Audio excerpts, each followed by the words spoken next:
ಬಹಳಷ್ಟು ಇತಿಹಾಸವನ್ನು ನೋಡಿದಾಗ ಏನಾಗ್ತದೆ, ಕನ್ನಡ ಮೊದಲಿಗೆ ಮೈಸೂರು ಸಂಸ್ಥಾನದಿಂದ ಬೇರೆ ಬರೋದಕ್ಕಿಂತ ಪೂರ್ವದಲ್ಲಿ ಕರ್ನಾಟಕ ಏನಾಗಿರ್ತದೆ 4 ವಿಭಾಗ ಆಗಿರ್ತದೆ. ಹೈದರಾಬಾದ್ ಆಗಿರ್ಬೋದು, ಮುಂಬೈ ಪ್ರಾಂತ ಆಗಿರ್ಬೋದು, ಈ ರೀತಿ ವಿಭಾಗ ಆದಂತ ಸನ್ನಿವೇಶದಲ್ಲಿ ಕೆಲವಷ್ಟು ಕನ್ನಡ ಮಾತನಾಡುವಂತ ಭಾಷೆಯನ್ನು ಮಾತನಾಡುವಂತ ಜನ ಏನಾಗಿರ್ತಾರೆ, ಬೇರೆ ಬೇರೆ ಸಂಸ್ಥಾನಗಳಿಗೆ ಏನಾಗಿರ್ತಾರೆ, ಸಂಸ್ಥಾನದಲ್ಲಿ ವಿಲೀನ ಆಗಿಬಿಟ್ಟಿರ್ತಾರೆ. ಹಾಗಾಗಿ ಅಖಂಡ ಕರ್ನಾಟಕವನ್ನು ಒಗ್ಗೂಡಿಸಬೇಕು, ಕನ್ನಡ ಮಾತನಾಡುವಂತವ್ರನ್ನೆಲ್ಲರನ್ನೂ ಕೂಡಿಸ್ಬಿಟ್ಟು ಒಂದು ರಾಜ್ಯ ಕಟ್ಟಬೇಕಂತ ಹೇಳ್ಬಿಟ್ಟು ಬಹಳಷ್ಟು ವರ್ಷಗಳಿಂದ ಬಹಳಷ್ಟು ಮಹಿಳೆಯರು ಏನ್ ಮಾಡ್ತಾರೆ, ಹೋರಾಟವನ್ನ ಪ್ರಾರಂಭ ಮಾಡ್ತಾರೆ. ಅದ್ರಲ್ಲಿ ಹೋರಾಟ ಅಂದ್ರೆ ಒಂದೇ ರೀತಿ ಇರೋದಿಲ್ಲ, ಬಹಳಷ್ಟು ಜನ ಏನ್ ಮಾಡ್ತಾರೆ, ಚಳುವಳಿಗಳ ಪ್ರಾರಂಭ ಮಾಡುವಂತದ್ದು.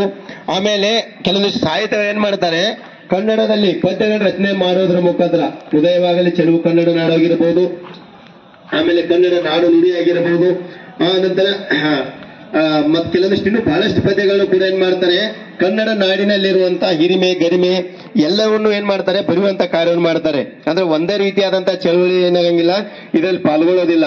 ಅಷ್ಟೇ ಅಲ್ಲ, ಬಹಳಷ್ಟು ಸಾಹಿತಿಗಳು ಏನ್ ಮಾಡ್ತಾರೆ, ಕನ್ನಡ ನಾಡಿನ ಬಗ್ಗೆ ಎಲ್ಲೆಲ್ಲಿ ಎಷ್ಟೆಷ್ಟು ವಿಸ್ತಾರ ಇತ್ತು, ಈ ಕನ್ನಡದ ಇತಿಹಾಸವನ್ನು ತೆಗೆದು ನೋಡಿದಾಗ, ಲಿಪಿ ಇತಿಹಾಸ ತಗೊಂಡಾಗ ಈ ಕನ್ನಡ ಭಾಷೆಗೆ ಇರುವಂತಹ ಲಿಪಿ ಇತಿಹಾಸ ಉಳಿದಂತ ವಿಶ್ವದಲ್ಲಿ ಯಾವುದೇ ಭಾಷೆಗೆ ಸಿಗದೇ ಇರುವಂತಹ ಇತಿಹಾಸವೂ ಕೂಡ ಇದೆ. ಆ ನಂತರದಲ್ಲಿ ನಾವು ಮೊದಲೇ ಸಿಕ್ಕಂತ ನಮ್ಮ ಹಲ್ಮಿಡಿ ಶಾಸನದಲ್ಲಿ ನೋಡಿದಾಗ, ಆ ನಂತರ ಮೊದಲನೇ ಕಾವ್ಯ ಕವಿರಾಜ ಮಾರ್ಗವನ್ನು ನೋಡಿದಾಗ, ಮೊದಲನೇ ಗದ್ಯ ಕೃತಿ ವಡ್ಡಾರದಲ್ಲಿ ನೋಡಿದಾಗ ಬಹಳಷ್ಟು ಕನ್ನಡದ ಮೊದಲುಗಳೇನಿದಾವೆ ಬಹಳಷ್ಟು ಪ್ರಾಚೀನತೆಯಿಂದ ಕೂಡಿರುವಂತವು ಕೂಡ ಕಂಡು ಬರ್ತವೆ. ಅಲ್ಲಿಂದ ಇಲ್ಲಿವರೆಗೂ ನಾವು ನೋಡಿದಾಗ ಕನ್ನಡ ಸಾಹಿತ್ಯ ಏನಾಗಿದೆ, ಅಗಾಧ ಪ್ರಮಾಣದಲ್ಲಿ ಬೆಳೆದಿರುವಂತದ್ದನ್ನು ಕೂಡ ನೋಡಿದೀವಿ.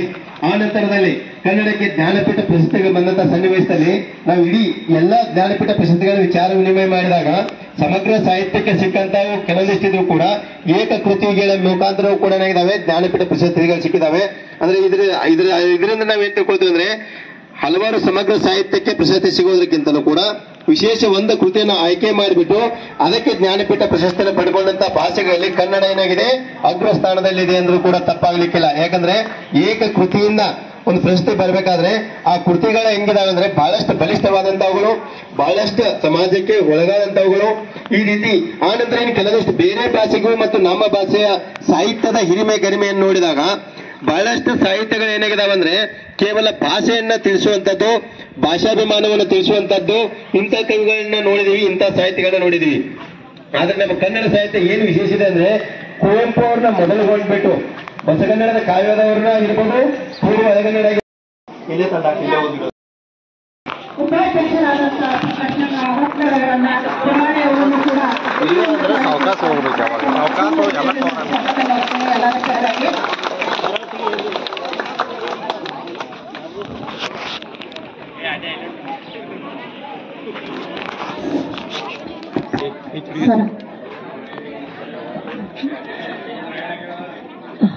ಪ್ರಾಸ್ತಾವಿಕವಾಗಿ ಶ್ರೀ ಎಸ್.ಎಂ. ತಮ್ಮದಡ್ಡಿ ಸರ್ ಅವರು ಮಾತನಾಡಬೇಕೆಂದು ಕೇಳಿಕೊಳ್ಳುತ್ತೇನೆ.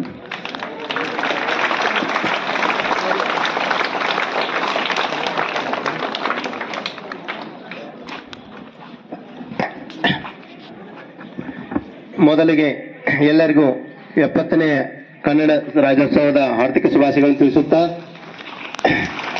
ಈ ಒಂದು ದಿನ ನೆರೆದಿರುವಂತಹ ಎಲ್ಲ ವಿದ್ಯಾರ್ಥಿಗಳು ಹಾಗೂ ಈ ವೇದಿಕೆ ಮೇಲೆ ಆಸೀನರಂತಹ ಅಧ್ಯಕ್ಷರು ಹಾಗೂ ಉಪಾಧ್ಯಕ್ಷರು,